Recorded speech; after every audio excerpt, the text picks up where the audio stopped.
কাছাড় জেলায় সোনাই বিধানসভা কেন্দ্রের শিবপুর বাঁশকান্দি বক্তব্য এলপি স্কুলে ভোট কেন্দ্রে সারিবদ্ধভাবে লাইনে দাঁড়িয়ে ভোটদান করছেন ভোটাররা।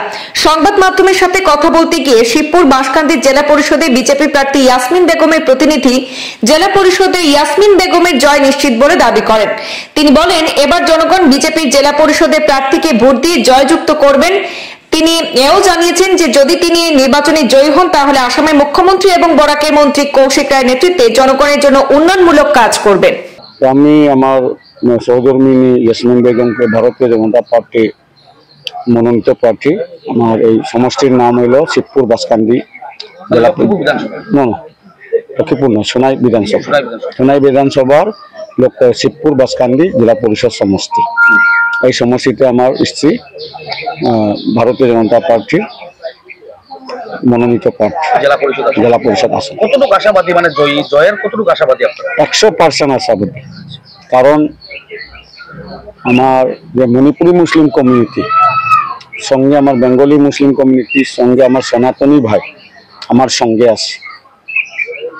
এই জন্য আজকে আমি আশাবাদী এই সমষ্টির সকল মানুষ, সকল ভোটারের আশীর্বাদ, দোয়া এবং আমাকে ভোট দিয়েছেন বিপুলভাবে, এই আশা রাখি।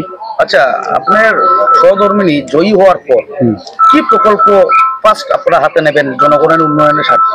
আমার তো অলরেডি মানে নির্বাচনের আগে নমিনেশনের পরে যখন প্রচারের সঙ্গে আমার একটা নির্বাচনী ইশতেহার ছিল। আমার এই সমষ্টিটা 5টি জিপির নিয়ে গঠিত সমষ্টি। এই 5টা জিপির বড় বড় সমস্যাগুলো, যেটা যে মেজর ইস্যু, ওটা আমার নির্বাচনী ইশতেহারে দিয়েছে। এখানে বরাক ভাঙন আছে, এখানে রাস্তা আছে, এখানে ছোট বড় যত রাস্তা আছে সব কিছু আমার এই কমিউনিটি হল আছে, ছোট ছোট sub centre, health sub centre আছে। মোটামুটি 5টা জিপির যতটা যে সমস্যা, এর আগে আমি তো এখানে সংগঠন করি, তো প্রত্যেকটা জিপির ড্রাইভার নিয়েছিলাম এই মণ্ডলের। এই আওতা হিসাবে সকল জিপির মোটামুটি সমস্যাটা আমার জানা আছে। আর আমার যে পরিকল্পনা, এটা সম্ভব হবে যে আসামের যশস্বী মুখ্যমন্ত্রী ডক্টর হিমন্ত বিশ্ব শর্মার নেতৃত্বে এবং বরাকে আমাদের আসামের মাননীয় মন্ত্রী শ্রীযুক্ত কৌশিক রায় মহাশয়, ওনাদের নেতৃত্বে যেসব নির্বাচনী ইশতেহারে দিয়েছেন, এসব কাজ সম্পন্ন হবে আশাবাদী আমি।